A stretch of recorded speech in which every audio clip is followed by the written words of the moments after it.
Olá, tudo bem? Aqui é o Júlio Batiste. Eu sou autor de diversos livros na área de informática e criador do site juliobatiste.com.br. Lá no site você tem muito material gratuito, muito mesmo, e tem também uma loja virtual onde eu vendo e-books, livros, cursos online e videoaulas para download de minha autoria e de mais de 200 autores brasileiros com os quais eu tenho parceria. Todo dia tem novidade. Não deixe então de acessar o juliobatiste.com.br. Aqui no nosso canal no YouTube, nós temos nesse momento que eu estou gravando esse vídeo, mais 700 videoaulas. Mas toda semana, sem exceção, eu adiciono de 5 a 7 novos vídeos sobre assuntos relacionados à informática, Excel, Access, Windows Server, programação, VBA, programação PHP. Sobre o SAP já tem mais de 70 cursos, 70 vídeos aqui no canal, enfim. Toda semana tem de 5 a 7 novos vídeos. Então, sempre acessem. Não esqueçam de se inscrever no canal, que daí vocês serão avisados via e-mail sempre que um novo vídeo for publicado. E para você que se interessa em Windows Server e Active Directory, deixo a dica desse livro aqui, que é um curso completaço do Windows Server e Active Directory. Serve para quem é completamente iniciante, ele vai do completamente iniciante ao avançado. Se aplica ao Windows Server 2012, 2016 e 2019. Se tiver mais interesse, tá aqui o link, tem todas as informações lá. Valeu? Vamos à nossa videoaula de Windows Server e Active Directory. Um excelente estudo a todos. E aí galera, beleza? Nessa aula de hoje aprenderemos um pouco sobre a questão da evolução dos servidores web, em que nós iremos aprender primeiro um pouco sobre a evolução da internet, que se deu ali mais ou menos em 1969, durante a Guerra Fria, até os dias de hoje. Então nesta aula nós aprenderemos um pouco sobre a evolução da internet, e após isso aprender um pouco sobre a questão da evolução da internet, como ela começou, até a linguagem da HTML, que proporcionou as pessoas conseguirem visualizar por interface gráfica o conteúdo da página, e a questão de conteúdo estático, dinâmico, as gerações, que partiu depois do surgimento da linguagem HTML, e o modelo cliente-servidor e a evolução em camadas. Aprenderemos como se baseou o modelo cliente-servidor, tanto em 2, 3, 4 e N camadas, que hoje em dia a maioria das empresas adotam um modelo cliente-servidor de 3 a mais camadas em sua empresa. Então, iremos aprender um pouco sobre a evolução da internet, para então termos um raciocínio melhor de como se deu a origem de modelos clientes-servidores e servidores web. Um pouco sobre a evolução da internet. A internet ela se deu origem em 1969, durante a Guerra Fria, em que o Departamento de Defesa norte-americano criou uma rede chamada ARPANET, em que essa rede ARPANET ela tinha como objetivo interligar as bases militares e os departamentos, que seriam 4 universidades na época.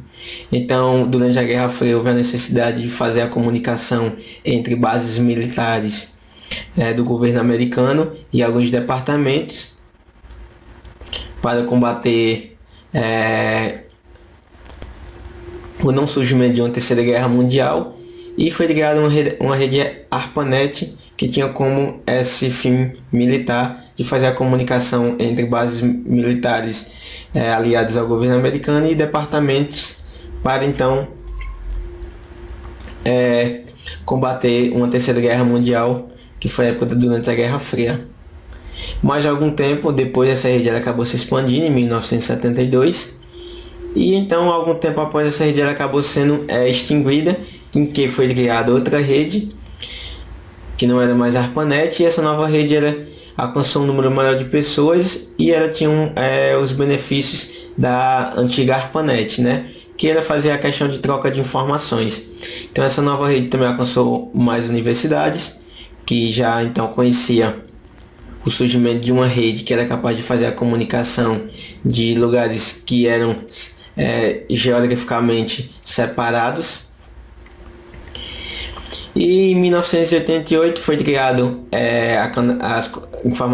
a conexão, o surgimento do FTP, que possibilitou a troca de informações de internet via FTP, que é ali através do prompt de comando. Nessa época já foi começar a surgir os computadores, eles já começaram a ser comercializado cada vez mais e proporcionou você trocar essas informações via FTP da internet. Porém, em 1988 ainda não tinha a questão de interface gráfica. Toda a comunicação que havia nessa época ainda de 1969 até por volta de 1992 era uma comunicação que não havia interface gráfica. Até 1992 a internet ela não tinha como um fim comercial, em que em 1991 a internet ainda era proibido usar ela para fins comerciais, e isso acabava que não alcançando o maior número de pessoas, uma vez que a maioria das lojas na época de 1991, 1990, elas acabavam vendendo seus produtos apenas fisicamente ali na sua loja física. Já em 1992, quando foi liberada a internet para fins comerciais, ou seja, fins de venda de produtos, a internet ela acabou se expandindo mais, uma vez que as lojas elas já começaram a vender seus produtos pela internet, e as pessoas então começaram a acessar cada vez mais esses endereços, e então tendo com uma necessidade maior de acessar a internet. Daí então deu o surgimento da ligação da interface gráfica para que as pessoas conseguissem visualizar melhor a questão dos produtos que eram vendidos na época, e entre outros recursos, e surgiu o surgimento do www, que é o World Wide. Surgimento do www. Daí então surgiu a linguagem HTML, que proporcionou você, através do seu computador, visualizar todo o conteúdo de uma página de uma forma mais agradável, e surgimento de servidores HTTPs, e também a questão de browsers, que é o navegador no qual você utiliza para acessar o endereço de site e tem essa informação, esse conteúdo respondido através de um servidor HTML, ou seja, um servidor web. Então aqui é um breve resumo da evolução da internet, que ela partiu desde 1969, que na época ela só tinha como objetivo fins militares, e então já em 1992 ela já começou a ter fins comerciais, e então ela começou a se explodir cada vez mais e permitindo um alcance maior número de pessoas e de tecnologias como a linguagem HTML e servidores voltados para a internet. Então essa linguagem HTML que ela surgiu ali por volta de 1992, ela é uma linguagem em que ela é utilizada na estruturação de páginas web, tem uma sintaxe simples baseada em tags, e que ela representa diversos elementos de uma página, como imagens, links. Então ao acessar uma página web ali através do teu navegador, ela é capaz de interpretar o código HTML, renderizá-lo de forma compreensível para o usuário final, exibindo textos, botões. Então toda vez que você acessa um site, por exemplo, agora esse site aqui é do www.juliobatiste, existe uma linguagem HTML atrás desse site que proporciona que você consiga visualizar esses conteúdos do site de uma forma mais agradável. Então todos esses conteúdos aqui no qual eu estou mexendo aqui, clicando, tem uma linguagem HTML ali que proporciona você visualizar esses conteúdos de uma forma mais agradável via interface gráfica. Que é o exemplo, Ao você visitar um site, ele tem toda uma linguagem HTML atrás disso que proporciona você conseguir visualizar o conteúdo dessa página de uma forma mais agradável, com botões, em que você pode clicar e fazer o que você está a fim de fazer. Então essa linguagem HTML que proporcionou as pessoas conseguirem visualizar o conteúdo de uma página de uma forma mais agradável via interface gráfica, como antigamente você só podia ter essa comunicação via FTP ali por volta de 1980, que é utilizando o velho prompt de comando, em que não tem interface gráfica nenhum. Ela proporcionou a questão do surgimento ali de servidores web também, em que o servidor web ele tem como objetivo aceitar pedidos HTTP de clientes, em qual você no navegador digita lá o site, por exemplo, www do Júlio Batista pelo protocolo HTTP. Então http://Júlio Batista, e eles aceitam esses pedidos HTTP com endereço de site, né? E eles têm como objetivo os servidores web retornar essa linguagem utilizando ali a linguagem HTML e retornar essa informação, ou seja, esse pedido para que essa solicitação para que visite o site Júlio Batista de uma forma que o usuário no qual está no computador consiga visualizar o site de uma forma mais agradável. Então os servidores web eles aceitam esses pedidos HTTP, né? Geralmente navegadores em que tu utiliza, e eles servem respostas HTTP, incluindo o aprisionamento dos dados, que geralmente são páginas web, documentos, enfim. Então aqui é o cliente, né? Ele vai fazer uma solicitação na internet para visitar o site Júlio Batista.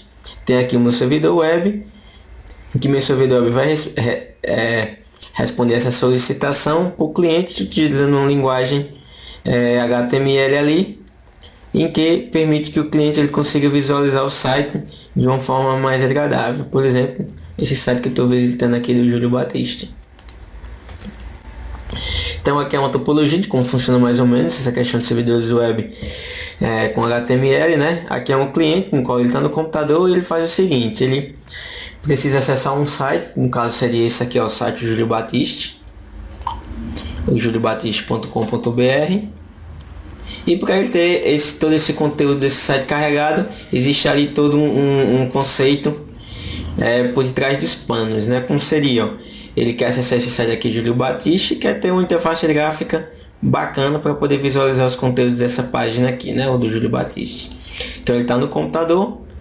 Ele vai fazer o que? Ele vai abrir o navegador, vai digitar www.juliobatista.com.br. Então ele envia uma solicitação de requisição para acessar esse site através da internet, né? Do browser ali no qual ele está utilizando para tentar fazer a navegação nesse site. Enviar essa requisição através da internet. A internet ela tem como objetivo descobrir o servidor web que é responsável por esse site e retornar a solicitação para o cliente, né? Então o cliente digitou juliobatista.com.br ali no navegador, a internet ela vai descobrir quem é o responsável por esse site, é enviado uma solicitação por responsável, a internet enviou essa solicitação, assim que ela descobre quem é um servidor, envia uma solicitação, o servidor web ali, ele vai atender essa requisição da internet, em que o cliente está pedindo para acessar esse site, e vai gerar um arquivo HTML, que o arquivo HTML é todo o conteúdo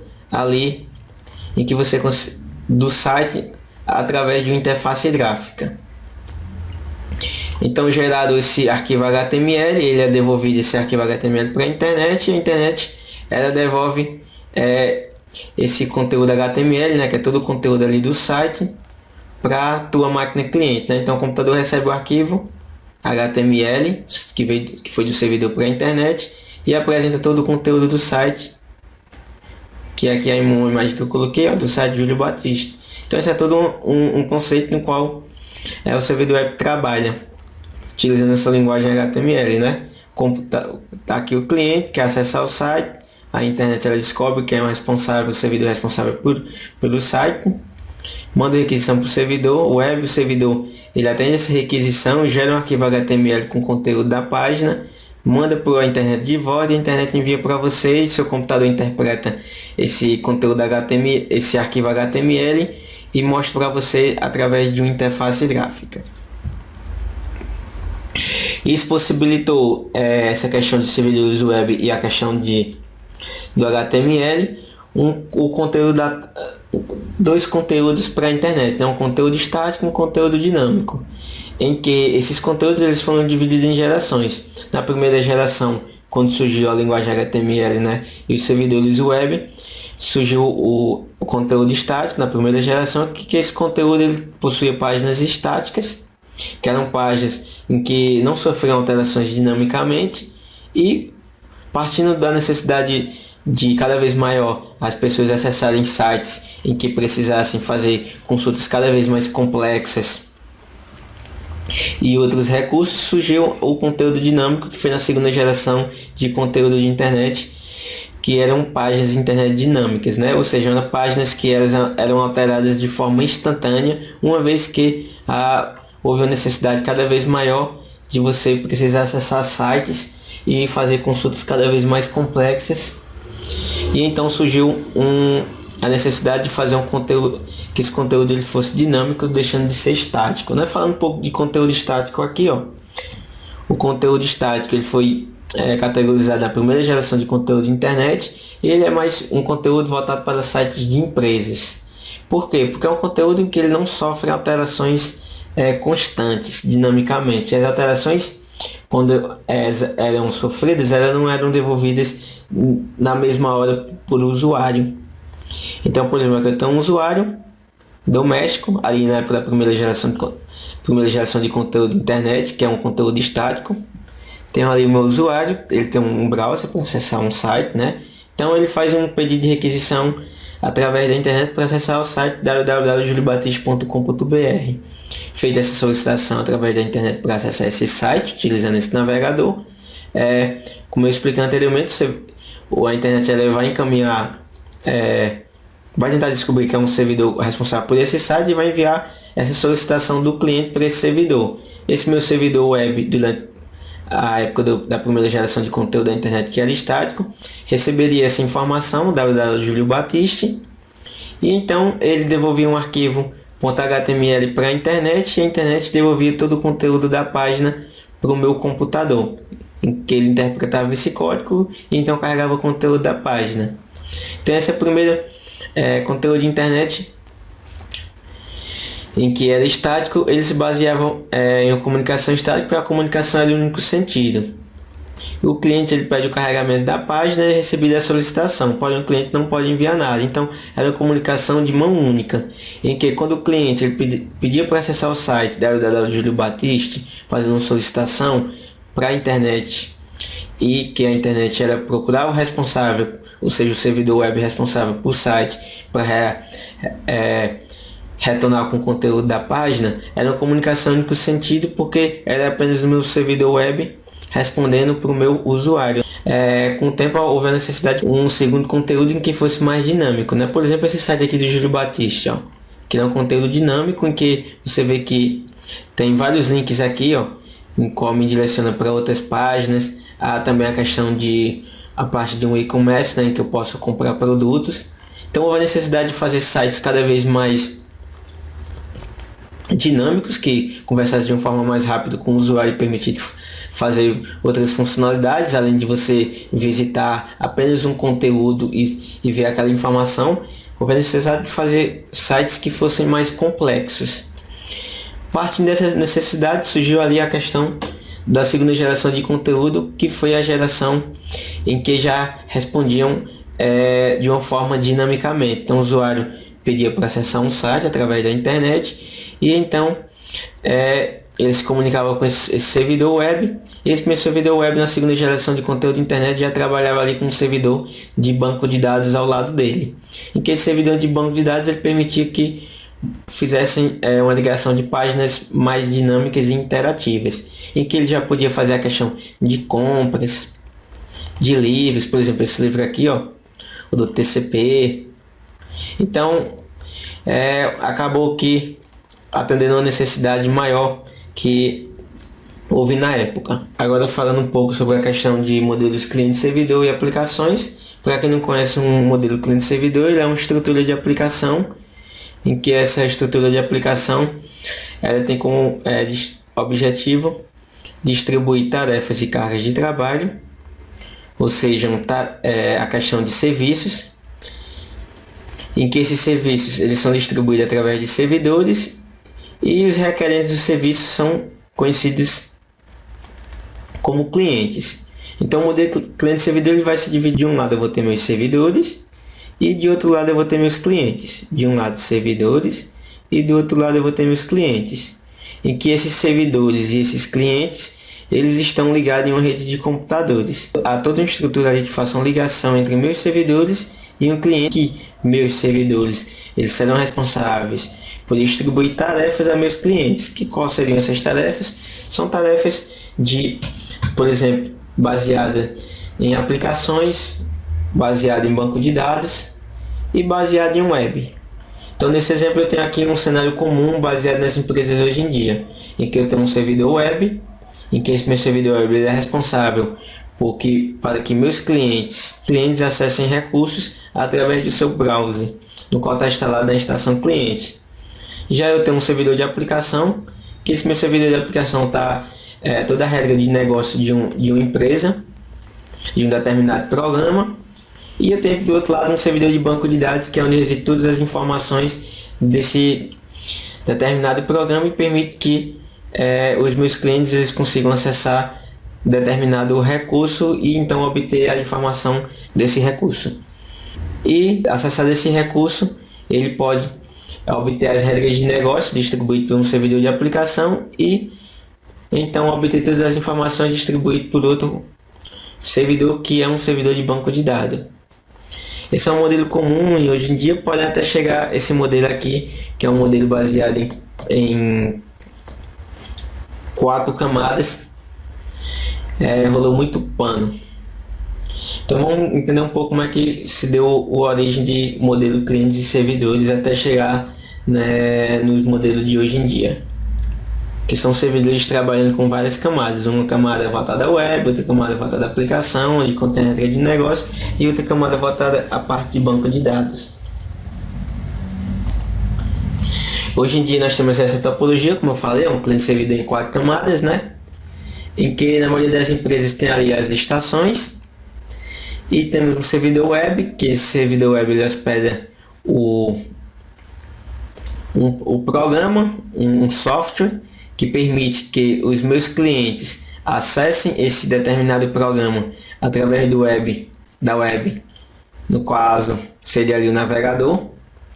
Temos ali um servidor de aplicação, que é responsável pela regra de negócio desse determinado programa, e temos um servidor de banco de dados, que é onde reside a informação necessária para o funcionamento da aplicação, seja onde contém todas as informações para que o meu cliente ele consiga, através do meu servidor web, que ele está acessando ali no navegador, consiga obter essa informação de forma precisa e clara. Então esse é um modelo cliente baseado em 4 camadas, mas nem sempre foi assim. Antigamente, essas questões aqui, em que hoje em dia nós temos várias funcionalidades em que elas são descentralizadas em vários servidores, ou seja, nós temos o servidor web, que vai permitir que nosso cliente ele acesse um determinado recurso através do navegador, e nós temos outro servidor que ele contém a regra de negócio, e outro servidor que é responsável por exigir toda a informação necessária para o funcionamento da aplicação. Antigamente, todas essas funcionalidades em que nós vemos aqui, que são distribuídas em cada um desses servidores, eram baseadas em um único servidor, no qual é conhecido como mainframe, que nessa época o modelo era em uma camada, em que todos os sistemas em qual eu acabei de falar, a questão de regras de negócio, banco de dados, acesso, eles eram feitos de um único servidor. Então nessa arquitetura, o mainframe tinha a responsabilidade de realizar todas as tarefas e processamento. Então eu tinha os meus clientes, no qual eram conhecidos como terminais burros. Esses meus clientes eles se comunicavam com o meu mainframe através ali de uma linha de dados, e comunicado com esse mainframe ele obtinha todos os recursos baseados em um único servidor. E isso acabava gerando vários problemas. Por exemplo, a questão de processamento e a questão de esses computadores que eram conhecidos como mainframe, no qual tinha um modelo centralizado em que centralizava todas as funcionalidades de uma empresa. Eles eram servidores muito caros na época. E além da questão do processamento dele e manutenção, caso houvesse a perca de um desses componentes, ou a questão do banco de dados, ou as regras de negócio, ou o programa, ou o acesso, ficava indisponível os outros recursos, uma vez que precisava fazer a manutenção nesse servidor. Então, com o tempo, houve a necessidade de fazer um modelo baseado em 2 camadas, em que essa aplicação de 2 camadas era dividida em os meus clientes, e nos meus clientes eu tinha as regras de negócio e o programa. E no meu eu tinha do outro lado um banco de dados, em que ele residia toda a informação necessária para o funcionamento da aplicação. Se anteriormente eu tinha o meu mainframe, que tinha todas essas funcionalidades, acesso, programa, regra de negócio e banco de dados, já no modelo de aplicações de 2 camadas, eu excluí essa parte de banco de dados ali do meu mainframe e dava essa responsabilidade a um servidor, o qual é conhecido como banco de dados, e aos meus clientes, que antigamente não tinham funcionalidade, não tinham funções nenhuma, dava as regras de negócio e a questão do programa e acesso. Então, no meu cliente, ele já armazenava o programa da aplicação, a regra de negócio, que seria as normas para que funcione esse programa, seria toda a regra no qual é utilizado para que o programa funcione, e eu tinha do outro lado um servidor que ele armazenava essa informação. Então já acabava descentralizando mais as funcionalidades, né? Em que para o meu cliente eu dava o código, as regras de negócio, já para o meu banco de dados eu residia ali toda a informação necessária para o funcionamento da aplicação. Acabava que ainda gerando 2 problemas: o problema da regra de negócio e o problema de software, porque uma vez que eu tinha essas 2 funcionalidades ainda no meu cliente, caso houvesse a questão da alteração de uma regra de negócio ou a atualização de um programa, eu precisava que ainda eu fizesse essa atualização em todos os meus computadores, uma vez que toda vez que eu ia instalar um programa, esse programa ele era instalado individualmente em várias estações, e houvesse a necessidade de atualização de um programa ou de uma regra de negócio, teria que fazer isso manualmente em todas as estações.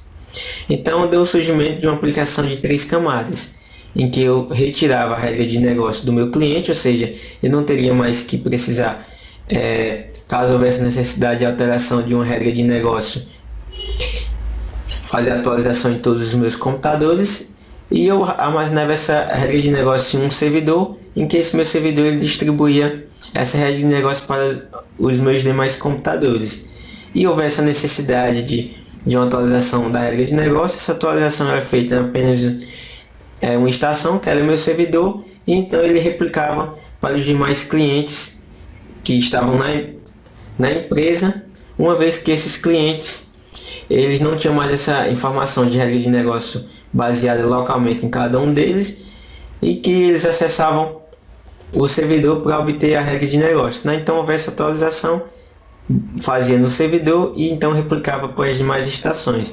Mas ainda havia a questão da atualização do programa, né?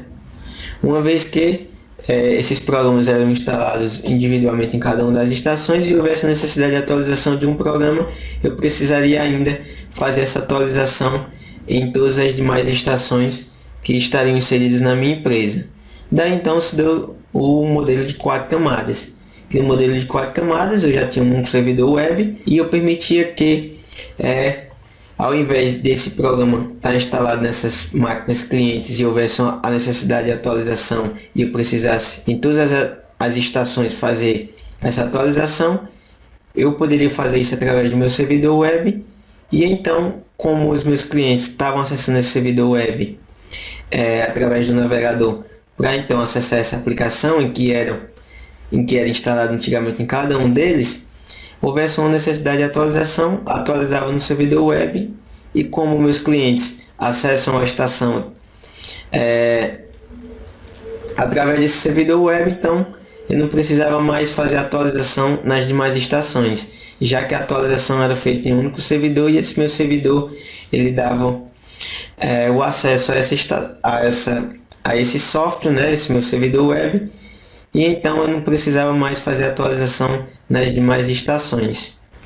Então esse modelo de cliente baseado em várias camadas, né, em que eu tenho uma camada para cada funcionalidade da minha empresa, uma camada que é, por exemplo, uma camada responsável pelo software, que é o meu servidor web, que vai permitir que meus clientes acessem esse software via navegador, outra camada para a aplicação que armazena a questão da regra de negócio, e outra camada de servidor de banco de dados que armazena a informação necessária para o funcionamento da aplicação.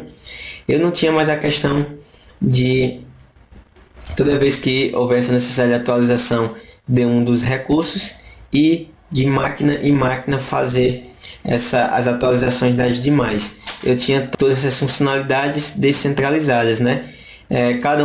Cada funcionalidade era armazenada em um servidor, o do programa no servidor web, o de regra de negócio no de aplicação e de informação no meu servidor de banco de dados, e esses servidores distribuíam essas informações de modo centralizado para as minhas estações. Então acabava que a facilidade de gerenciamento, né, e atualização das aplicações. O gerenciamento era descentralizado, diferente ali do mainframe, em que ele armazenava todas essas funcionalidades dentro dele. Já na questão de 4 camadas, 3 camadas e por ali vai, já tinha a parte de descentralização, em que eu não armazenava todas essas funcionalidades em um único servidor, mas eu sim descentralizava. Deixava para cada servidor uma determinada funcionalidade, e então esses meus servidores distribuíam para os meus clientes toda a questão de comunicação, de regra de negócio e de acesso a essa aplicação. E acabava que era mais fácil dar uma manutenção, né? Caso houvesse um dia necessidade de atualizar o programa, atualizava aqui, atualizar a regra de negócio, atualizava somente aqui, e atualizar a questão do banco de dados, atualizava somente aqui. Então, nos meus clientes eu já não tenho mais nenhum recurso além do navegador para fazer o acesso a todas as informações de uma determinada aplicação. Então, dessa aula é basicamente isso, né? Eu dei um resumão da evolução da internet, que ela se deu origem lá em 1969, que foi a rede ARPANET. Foi durante a Guerra Fria, foi feito pelo Departamento Norte-Americano para fins militares. Quando foi ali mais ou menos em 1922, houve a questão da necessidade e a liberação para a internet para fins comerciais, e então do surgimento de linguagens HTML, interface gráfica, surgimento de navegadores, permitindo que as pessoas conseguissem comprar, caso visitasse o site de uma loja ou então outro site, verificar o conteúdo daquela página de uma forma mais agradável. Daí então o conteúdo da internet é dividido em conteúdo estático e dinâmico, em que uma primeira geração ele veio como conteúdo apenas estático, que era comunicação em único sentido, ele não permitia alterações dinâmicas. Ou seja, diferente de hoje em dia, em que tu tem um site que pode fazer compra de produtos, além de ver uma informação no qual você queria. Na primeira geração, quando surgiu a linguagem HTML, ele não permitia isso, você fazer essa questão de compra. Deu a necessidade cada vez maior de sites em que tinha como objetivo, além de mostrar uma determinada informação, mas também você fazer compra de produtos, de cursos e entre outras funcionalidades. Daí então veio uma segunda geração, que é a geração conhecida como dinâmica, que é a de hoje em dia, que permite alterações dinâmicas. Qualquer alteração feita na página já é replicada para o meu usuário de forma instantânea. E falando de modelo cliente-servidor,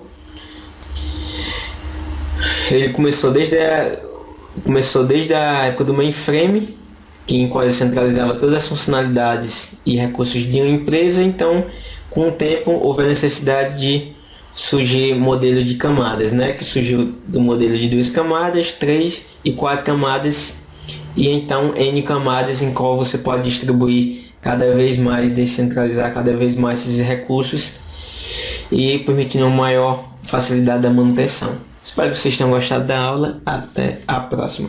Que bom que você assistiu o vídeo até o final. Espero sinceramente que o vídeo possa ter trazido informações úteis que você possa aplicar no seu dia a dia. E lembro sempre que aqui no nosso canal no YouTube tem, no momento em que eu gravo esse vídeo, já são mais de 700 videoaulas sobre assuntos diversos listados aí na tela de vocês. Eu sempre estou criando novas séries, novos conteúdos. E toda semana, sem exceção, eu publico de 5 a 7 novos vídeos. É quase um vídeo novo por dia. Então não se esqueçam de se inscrever aqui no canal, tem o botão inscrever-se aí em vermelho. Se inscrever não paga nada, e sempre que tem um novo vídeo, um novo conteúdo, o próprio YouTube avisa vocês por e-mail. Se você se interessa por Windows Server e Active Directory, quer criar uma com uma carreira nessa área, você quer se tornar um administrador de servidores, daqueles que é disputado no mercado de trabalho, um mercado onde existem milhares de vagas em aberto para profissionais que são realmente qualificados. É uma área, instalação, planejamento, administração, segurança de servidores com Windows Server, é uma área onde sempre tem mais vagas de emprego, mais oportunidades do que profissionais qualificados. Então, mesmo que você seja completamente iniciante, mesmo que você nunca tenha estudado Windows Server, você quer aprender da maneira certa, desde o começo, aprender a teoria necessária, depois instalar, configurar, administrar, tudo passo a passo, eu recomendo este livro aqui de minha autoria, em parceria com o colega Eduardo Popovici, que é considerado a Bíblia do Windows Server. Ele é baseado no Windows Server 2012, mas se aplica integralmente ao Windows Server 2016 e ao Windows Server 2019. Se você estiver lendo o livro e tiver alguma dúvida sobre uma das versões 2016, 2019, como fazer um exemplo do livro, nós disponibilizamos nosso contato por e-mail, por WhatsApp, para você tirar dúvida. E neste endereço aqui, você tem todas as informações sobre o livro e, além de tudo, uma promoção especial com ótimo desconto e ótimas opções de pagamento, parcelamento, tá bom? Você quer aprender, quer dominar o Windows Server, este é o ponto de partida para você. E não se esqueça de se inscrever aqui no canal, para vocês, reforço que eu já disse antes, serem avisados sempre que um novo vídeo for publicado. Se vocês tiverem dúvidas, sugestões, críticas, elogios, por gentileza, usem o campo comentário que tem abaixo do vídeo. E me ajudem na divulgação desse conteúdo, compartilhando os links, indicando por e-mail, por WhatsApp, por Face, por Instagram, para os amigos conhecidos que vocês saibam que têm interesse em aprender mais sobre Windows Server e Active Directory. Quanto mais compartilhamentos, mais empolgado eu fico e mais vídeos eu trago aqui para vocês. Valeu mais uma vez, muito obrigado por terem assistido o vídeo até aqui e fiquem ligados, todo dia tem vídeo novo aqui no canal. Excelente estudo a todos!